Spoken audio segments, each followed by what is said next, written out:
Night blindness அப்படின்னு சொல்லுவாங்க பார்த்தீங்களா? 6 மணிக்கு மேலே தெரியாது. இந்த சின்ன தம்பி படத்தில் கவுண்டமணிக்கு இருக்குமாங்க, அந்த மாதிரி.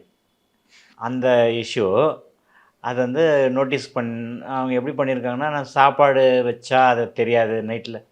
பகலில் நல்லா இருந்திருக்கேன், சாதாரணமாக இருந்திருக்கேன். நைட்டில் பார்த்தா சாப்பாடு கொடுத்தா அதை தேடுறது தெரியல. அப்போ அவங்களுக்கு ஏதோ டவுட் வருது. ஏன் இப்படி என்ன வித்தியாசமாக தெரியுதுன்னு சொல்லிட்டு நோட்டீஸ் பண்ணேன். அப்படி கொஞ்சமாக கொஞ்சமாக நோட்டீஸ் பண்ணி ஆக்சுவலாக அவங்க படிக்காதவங்க, வில்லேஜு அம்மா, அப்பா எல்லாருமே. ஸோ அவங்களுக்கு ரொம்ப அவேர்னஸ் குறைபாடு. அது ஒரு இது. அவங்க அப்படி அப்படியே கண்டுபிடிச்சிருக்காங்க அட் லாஸ்ட்டு. ஏதோ இஷ்யூ இருக்குது அவனுக்கு அப்படிங்கிறது மட்டும் அவங்களுக்கு புரியுது. அதை வெளியில் சொன்னோடனே பக்கத்து எதிர் வீட்டில் ஒருத்தர் வந்து நாட்டு மருந்து கொடுக்குறவர். அவர்கிட்ட சொன்னோடனே, நான் என்கிட்ட மருந்து இருக்குது, நான் கொடுக்குறேன். அதை அந்த அந்த அதை அரைச்சி, அதை ஒரு இலை தழை அதை அரைச்சி நீங்கள் கண்ணில் வச்சு கட்டுங்க. கட்டிட்டா 3 நாள் பொறுத்து கட்டு அவுத்திங்கன்னா சரியாக போயிடும் அப்படின்னு சொல்லிட்டு சொல்லியிருக்காங்க அந்த ஆள். அதே மாதிரி இவங்க வாங்கி அதை அரைச்சி கட்டியிருக்காங்க.